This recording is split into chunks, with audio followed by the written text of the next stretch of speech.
I've got to confess with you, some of my readings today are taken from the chicken soup books.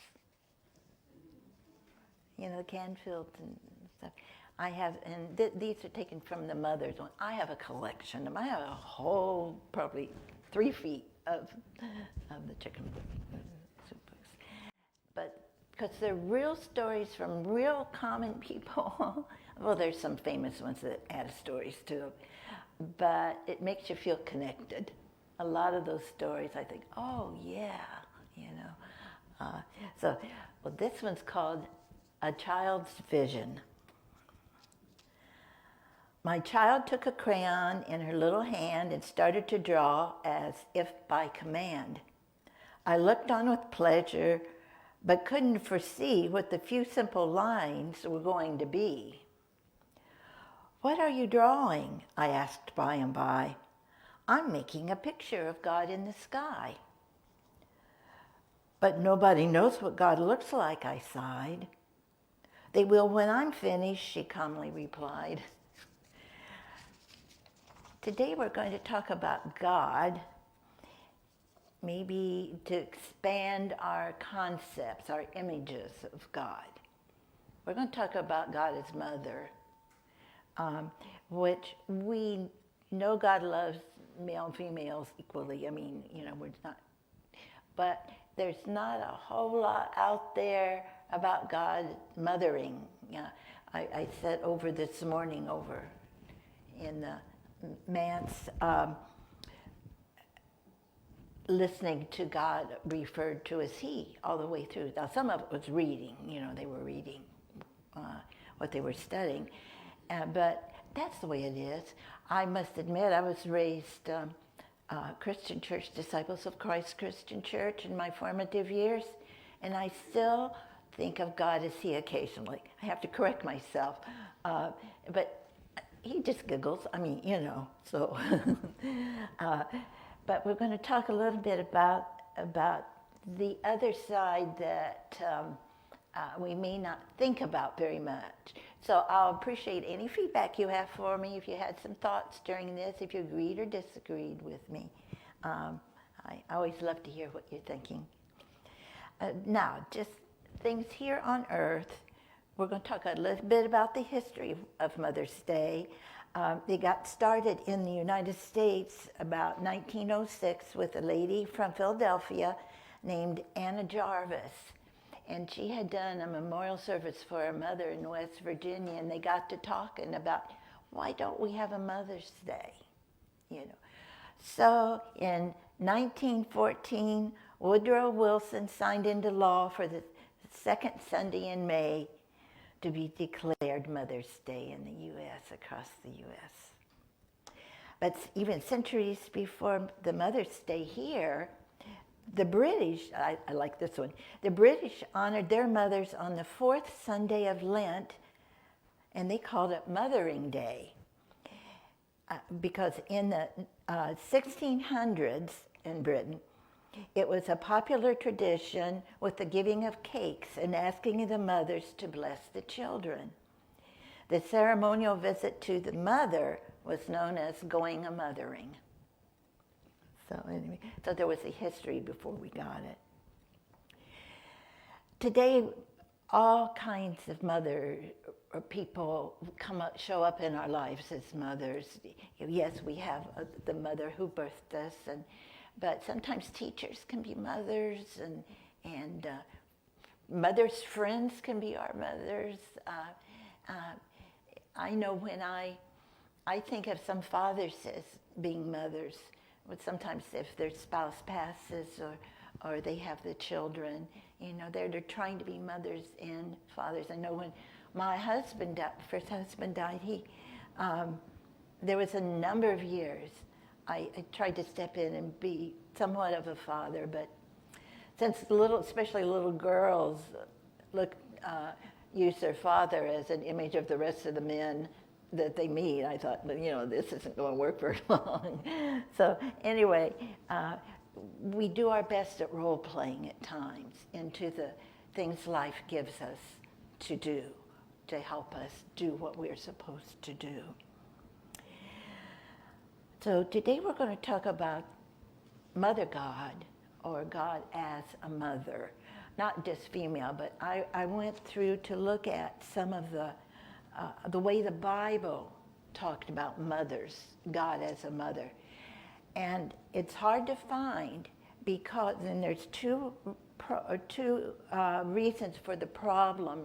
You don't see a lot of stories about mothers. There are some in there, of course. But the first problem was that when the Bible or the history was being written down through the years, especially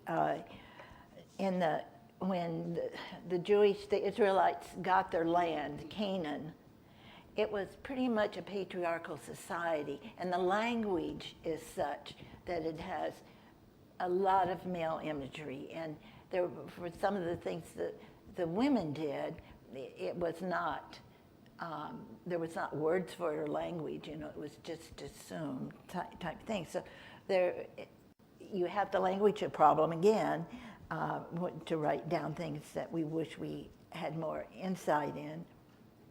And then the second problem was, as we're coming up through the centuries,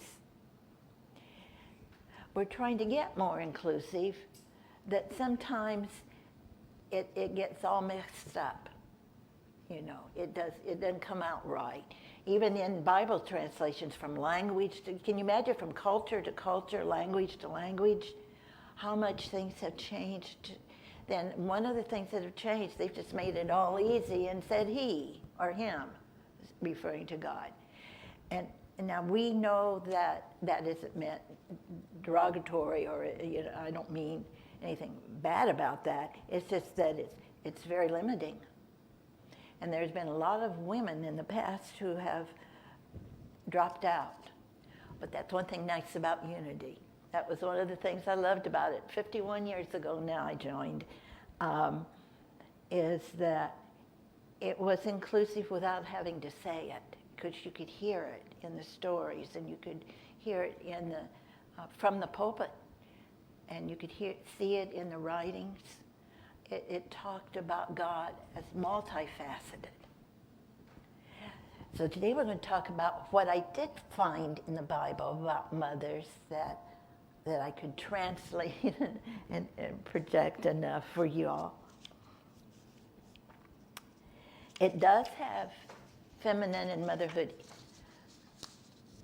stories in there, especially when you look at the stories and what's happening. You can see the mother images. It may not say so, but you can see the female traits.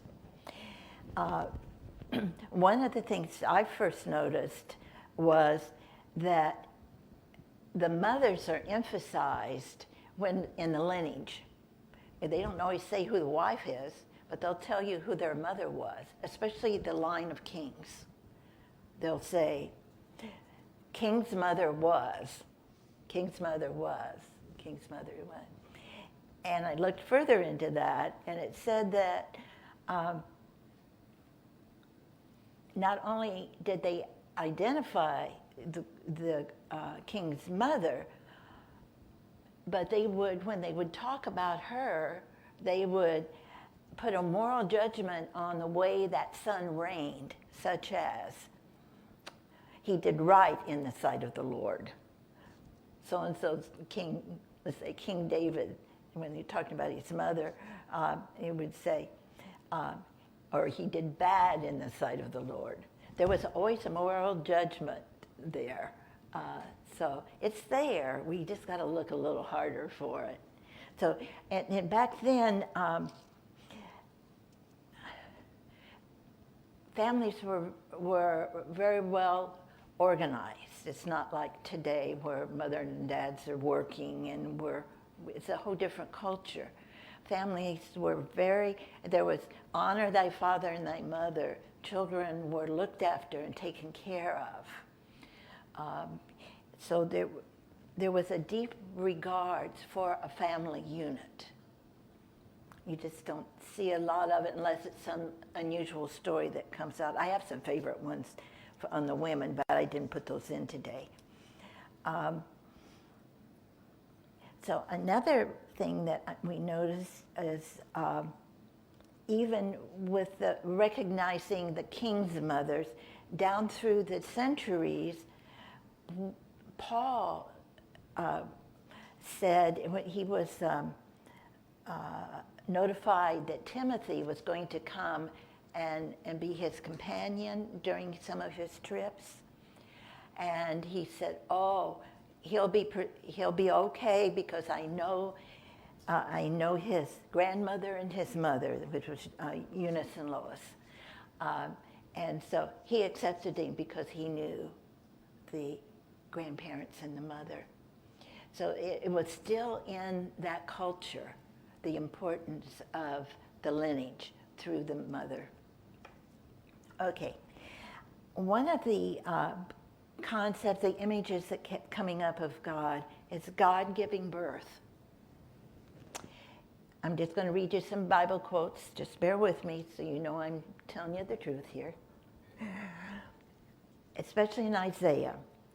He said, this is God talking through Isaiah.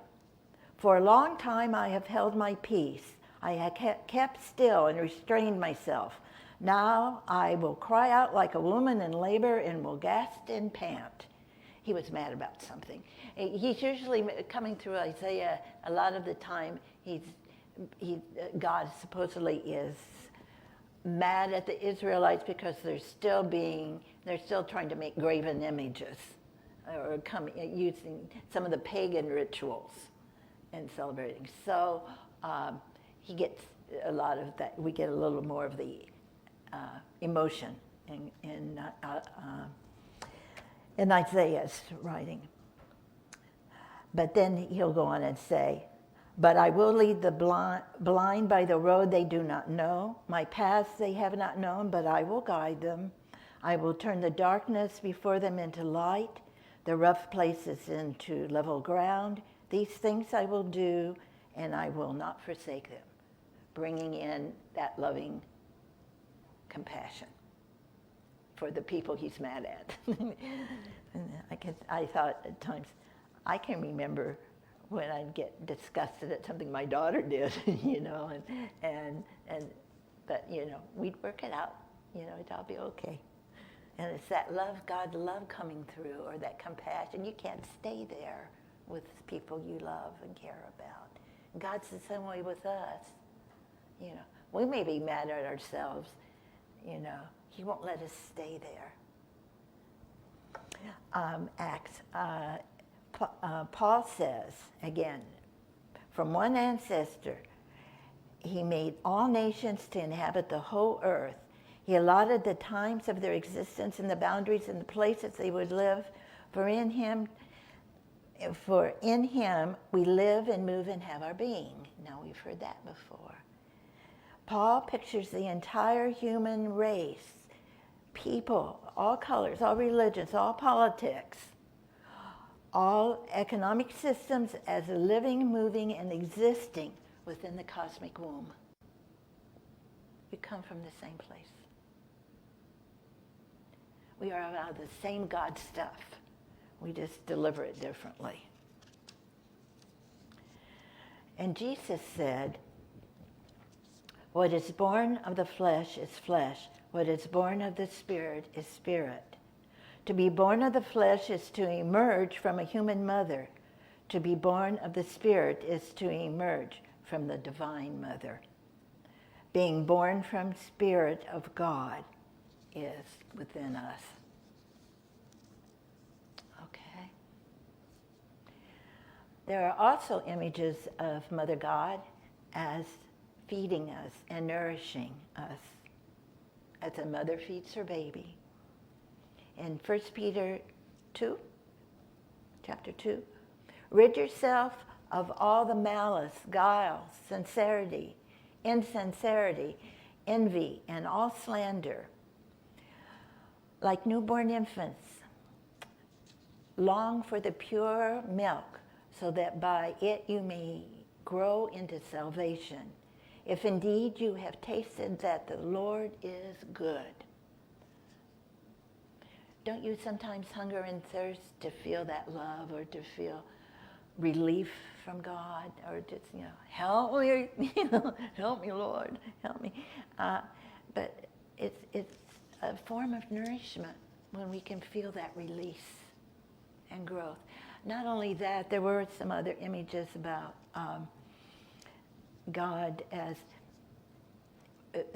the mother takes in food to transpose it for the milk, that the baby would, that God helps us solve our problems and go through the problems by doing the first step, by making it palatable for us to do the rest. Am I making sense on that one? In other words, the mother image of the mother transforming things within herself, and then the baby gets it through the milk.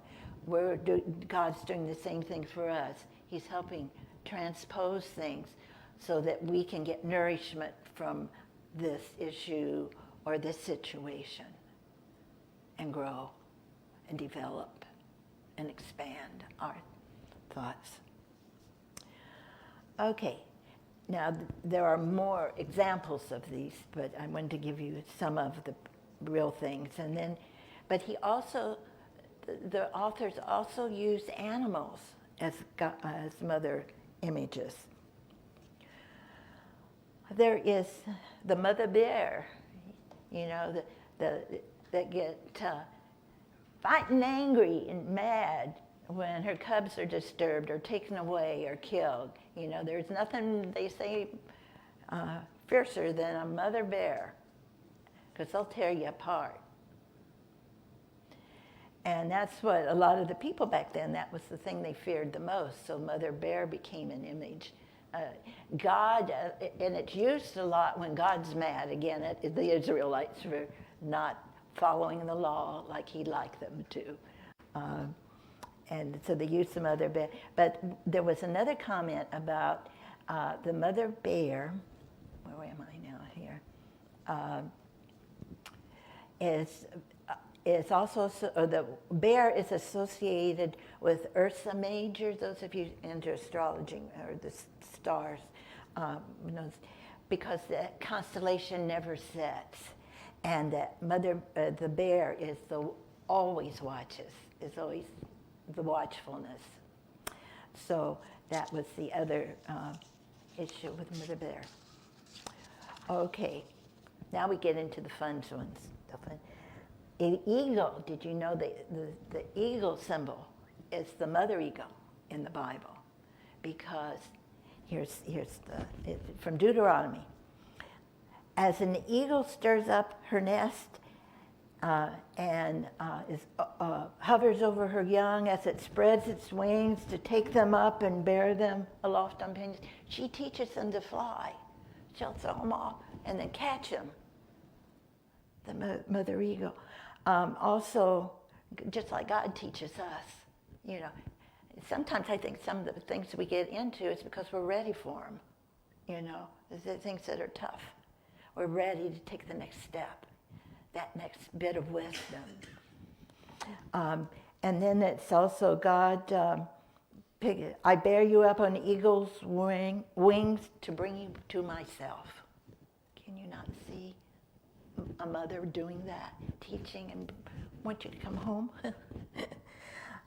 Job. Now this is God talking from the whirlwind to Job. He says, does the eagle mount up at thy command and make her nest on high? In other words, Mother God's always in charge. The eagle. Again, Mother Eagle is always in charge. Clearly, the unspoken answer to this rhetorical question is that it's always according to God's will things happen at times, you know. With the mother ego, it's like, I don't mean it's always, but God is always there. The mothering part is always there for the children.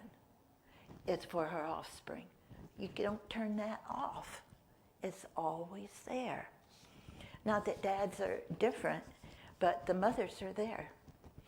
It used to be the mothers did a lot of the inner growing, the help, and where dads were out in the world making a living and trying to, help support and protect the family. Okay, so you get the idea of the mother ego.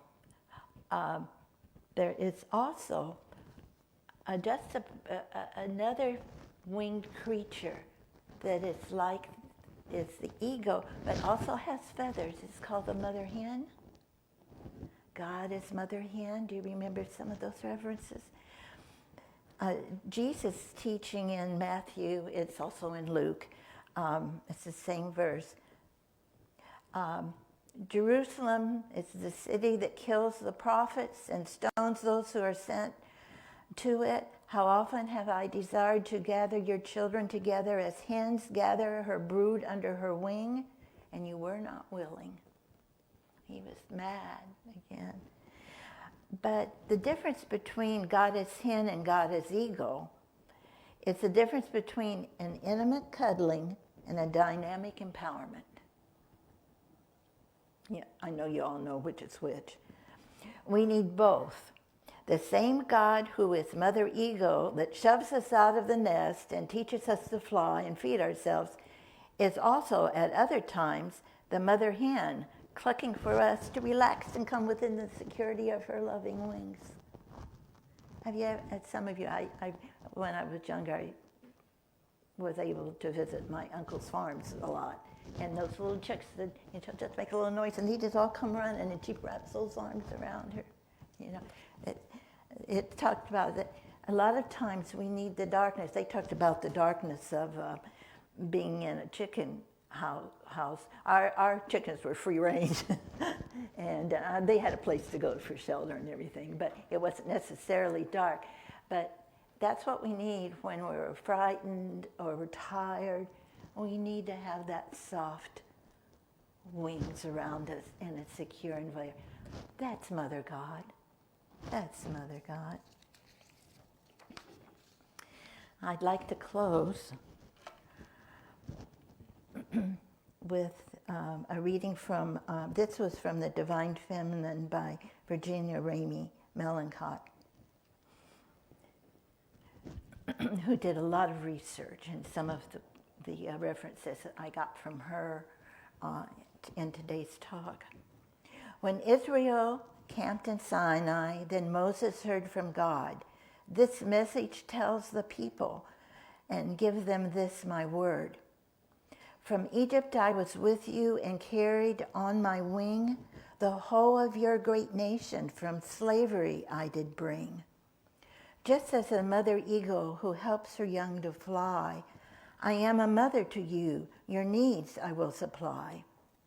And you are my children, and you are as my children, my own who hear my voice. I am a mother to you, the people of my choice. If God is like an eagle, who helps her young be free? And God is also Father, then what of you and me? We have no fear of labels. We have no fear of roles. If God's own being blends them, we seek the self-same goal. Our God is not a woman. Our God is not a man. Our God is both and neither. Our God is who I am. From all the roles that bind us, God has set us free. What freedom does God give us? The freedom just to be. The freedom just